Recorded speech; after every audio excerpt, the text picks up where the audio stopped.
l'extrême droite islamique et une certaine gauche qui se refuse à critiquer l'islam et qui par son comportement engendre en partie la montée de l'islamisme en France, eh ben on n'est pas dans la merde. Car oui, se refuser à une critique d'une religion, ici l'islam, c'est de facto habituer les croyants à considérer leur dogme comme une vérité absolue. Et à terme, ils finiront par utiliser leur croyance comme un argument d'autorité intouchable pour justifier la mise en place de lois, ou simplement pour justifier leur comportement. Dans le fond de votre cœur, vous savez que ce que je dis est vrai. Et malheureusement, se refuser à user de ce droit fondamental qu'est la critique de l'islam, c'est accepter de voir ce droit disparaître. Car quand on n'utilise pas une liberté, bah c'est comme un muscle, hein, il finit par s'atrophier puis disparaître. Bref, une sombre affaire. Et toi, mon petit bonhomme, t'en penses quoi finalement de tout ça? Parce que moi je...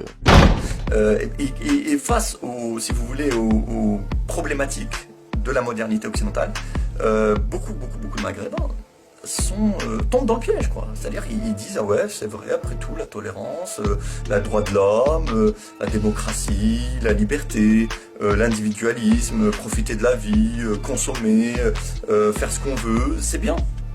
Voilà ce que nous offre l'Occident, et ça c'est bien. C'est vrai que nous avant, on n'était pas bien, on était méchants, nos femmes n'avaient aucun droit, on était pauvres, on avait le droit à rien, et puis la religion c'est quelque chose d'austère, de lugubre, il n'y a que des interdits. Voilà le logiciel qui, qu'on le veuille ou pas, malheureusement, a pénétré le cerveau de la majorité des Maghrébins. Alors en France, beaucoup, mais maintenant même au Maghreb. Même au Maghreb. Et malheureusement, face à ça, la réponse qui a été faite par, on va dire entre guillemets, le milieu religieux, ceux qui étaient quand même attachés à l'islam, etc., malheureusement, ils ont développé des réponses, mais qui n'étaient pas efficaces, qui étaient très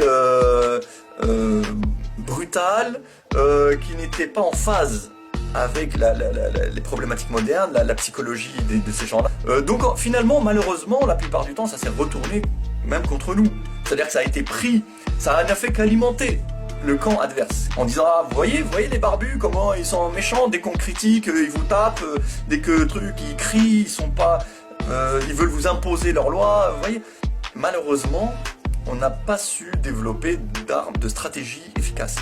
Du coup, bah, même là, si vous voulez, un petit peu le sursaut de réponse, il a été récupéré contre nous. Malheureusement. Voilà, et puis bon, c'est marrant aussi parce que je vois, bon, c'est une petite remarque en passage, hein, c'est que ces gens-là, souvent, ils commencent d'ailleurs par pointer du doigt, si vous voulez, uniquement certaines catégories de musulmans dits extrémistes, en disant par exemple, non, moi je m'attaque aux salafistes. Voilà, les salafistes sont méchants, ils font ceci, ils sont littéralistes. Mais en vérité, tout ce qui est reproche salafiste, en fait, c'est que de l'islam. C'est tout. C'est-à-dire que pour pas dire ouvertement l'islam est mauvais, on va dire les salafistes sont mauvais, le radicalisme, l'islam radical, il est mauvais. Mais ce que eux appellent l'islam radical, ce n'est que l'islam authentique, l'islam réel. Il n'y a rien de radical là-dedans. Maintenant, par exemple, la polygamie, on va la mettre dans l'islam radical. Non, c'est dans l'islam tout court. Le voile islamique, le voile, le hijab, on va le mettre dans l'islam radical. En fait, l'islam authentique, on le change de catégorie. On lui met une étiquette méchant, terroriste, islamiste, intégriste, extrémiste. On s'attaque à eux, on bombarde tout ça. Comme ça, la masse des musulmans va lui dire non, nous on n'a rien contre l'islam tolérant, l'islam de paix, l'islam ouvert. C'est juste l'islam. Mais l'islam tolérant et ouvert, et de paix et tout ça, en fait, c'est un islam complètement désislamisé.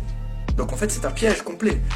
Tant être le boss, agro-évolution. Comme un bonhomme. Tu tires, tu braques, tu tiges, tu craques. Jamais tu ne parles, jamais tu ne blagues. Comme un bonhomme. Regarde froid, vénère, sans foi. En l'air tu les envoies, courageux, regarde-toi. Comme un bonhomme. T'es grand, t'es fort, t'assumes. T'es brave, tu n'y arrives qu'à la force de tes bras. Comme un bonhomme. T'assumes, tu fumes, tu tapes, tu luttes. Jamais tu ne cesses, jamais tu ne suces. De ces mômes qui foutent la merde, de ces bambins qui vous la mettent derrière un mic ou en antenne, la tête orientée vers la mer. Tu veux la caisse, J'en peux plus, c'est un truc de ouf. Eh, je viens de me réveiller, j'allume la télé, j'allume jamais la télé déjà, je regarde quasiment même plus la télé. J'allume la télé, la tête de Wham, c'est quoi le premier mot j'entends? Musulman. Eh, allez vous gratter. Allez vous gratter, mais fort, fort, fort, fort. Ça devient insupportable. Insupportable toute l'année. 24/24, 7 jours sur 7. Peu importe le sujet, musulman, islam, islamiste, communauté musulmane, banlieue, vous arrêtez pas. Vous n'arrêtez jamais. C'est un truc de dingue ce racisme à la télé. L'autre là, l'autre Sadman là, des grandes gueules, j'ai été aux grandes gueules les amis, 2 piges, d'accord? J'ai été aux grandes gueules 2 ans. Ils m'ont viré parce que je les ai mis à l'amende.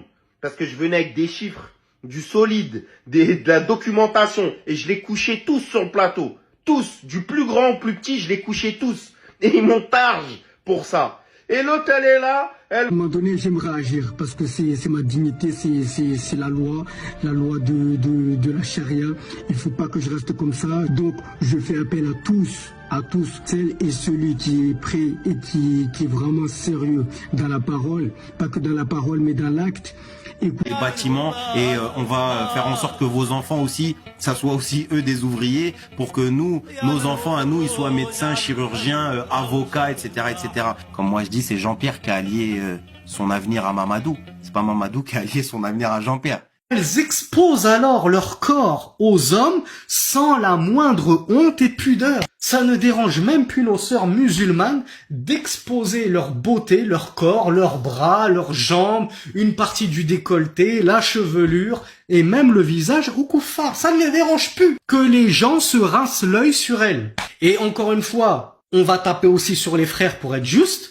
Où est passée la bonne jalousie des frères? Où sont passés les rijals de notre Ummah qui ne tolèrent pas et qui n'acceptent pas que des gens se rincent l'œil sur leurs femmes et admirent les attributs de leurs femmes. Là, ta femme, elle est là pendant 10 minutes à attendre le bus. Ça te dérange pas que tous ceux qui passent, ils voient ta femme, ils regardent ta femme.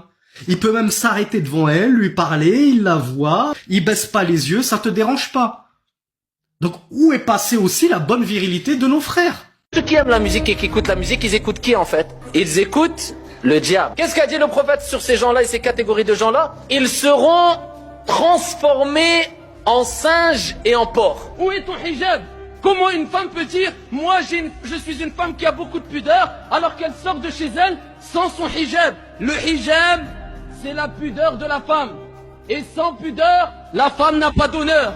Et si la femme sort sans honneur, ici qu'elle ne s'étonne pas que les gens, des hommes, que ce soit des musulmans ou des non-musulmans, أرض جهاد هذا وأرض رباط كنا في سبيل الله ما ليش عايشين بكره بياخذوك من ايده وبخششك الفردوس الاعلى الشهيد بتشفع ل70 واحد من اهل بيته ل70 واحد بتشفع كرهان مش خساره في ربنا الله خلقنا والله بياخذنا الله يفعل ما يريد واحنا الحمد لله صابرين وبنرضى قضاء الله وقدره بنرضى فيه بنعترضش على امر الله. Il appelle sa femme dans son lit et que celle-ci refuse, les anges la maudissent jusqu'à ce qu'elle se réveille, qu'elle ne lui coupe pas la parole lorsqu'il parle et qu'elle n'élève pas sa voix sur lui et qu'elle l'écoute lorsqu'il s'adresse à lui et qu'elle lui obéit lorsqu'il lui ordonne des choses et qu'elle le préserve en son absence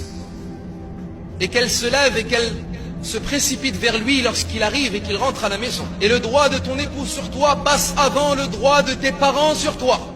La mère vertueuse et intelligente ne défend presque en aucun cas sa fille, même si sa fille a raison. Mais elle doit lui dire de revenir vers son mari et de s'excuser et de se corriger.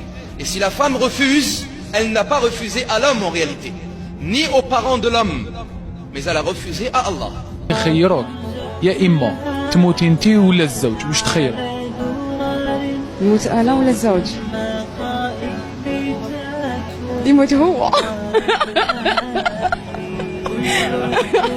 لا فيغيتي الزوج سي نورمال نخير روحي نعيش باسكو لا في بال.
hé grosse chienne de tes morts, hé grosse putain.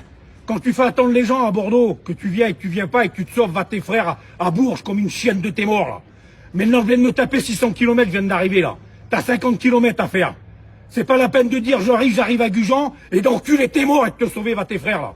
Maintenant si tu viens pas, il va y avoir des cercueils le sang de mes morts. Il faut que tu viennes te battre le sang de tes morts. Viens que tes 4 petits, 3 4 petits. Les grosses gonflettes de vos morts là. Vous bouches à sucer des bites que vous avez. Le sang de mes morts, si vous venez pas, il va y avoir des cercueils, il va y avoir. Venez vous battre, chienne de vos morts. Venez, Pépier, le sang de tes morts, tu viens pas te battre. Viens le sang de tes morts, viens. Viens. Je t'attends à Bordeaux il y a 2 jours, suceuse de bites. Tu t'as sauvé comme une chienne de tes morts, va tes frères là. Moi je m'ai pas sauvé mon chienne de tes morts. Je t'ai attendu 2 jours là-bas. Et toi tu te sors de l'autre côté, le sang de mes morts, t'es perdu, vous êtes perdu, vous êtes. Le sang de mes morts, vous êtes perdu. Si vous venez pas vous battre, tes enfants vont finir dans des cercueils. On t'attend le sang de tes morts.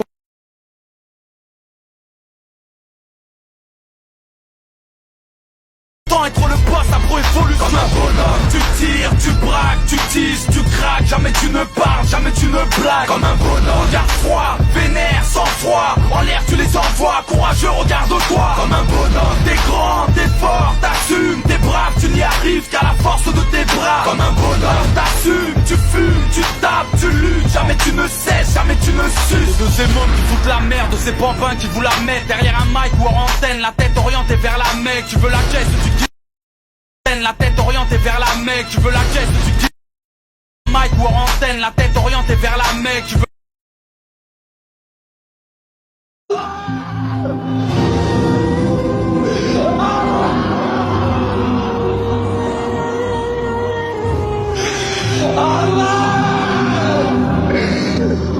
C'est que, en fait, ces jeunes gens qui font des rodéos urbains, ce ne sont pas des voyous.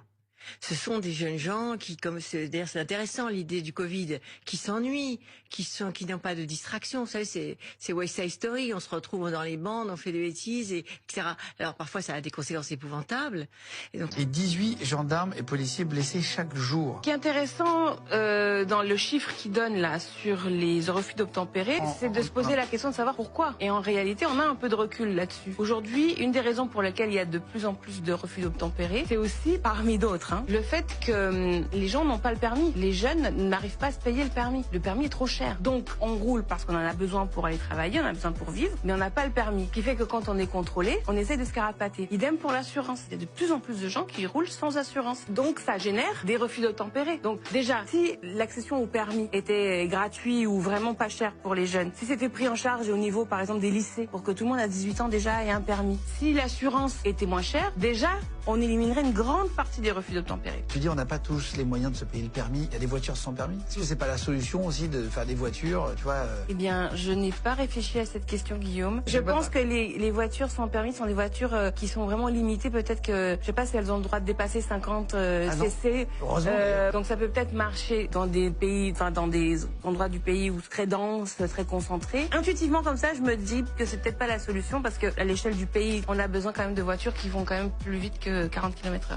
Tu tends être le boss, la pro-évolution. Comme un bonhomme, tu tires, tu braques, tu teases, tu craques. Jamais tu ne parles, jamais tu ne blagues. Comme un bonhomme, regarde froid, vénère, sans froid. En l'air tu les envoies, courageux, regarde-toi. Comme un bonhomme, t'es grand, t'es fort, t'assumes, t'es brave, tu n'y arrives qu'à la force de tes bras. Comme un bonhomme, t'assumes, tu fumes, tu tapes, tu luttes. Jamais tu ne cesses, jamais tu ne suces. De ces mômes qui foutent la merde, de ces pampins qui vous la mettent derrière un mic ou en antenne, la tête orientée vers la Mecque. Tu mic ou en antenne, la tête orientée vers la Mecque. Tu vois en antenne, la tête orientée vers la Mecque. Tu mic ou en antenne, la tête orientée vers la Mecque.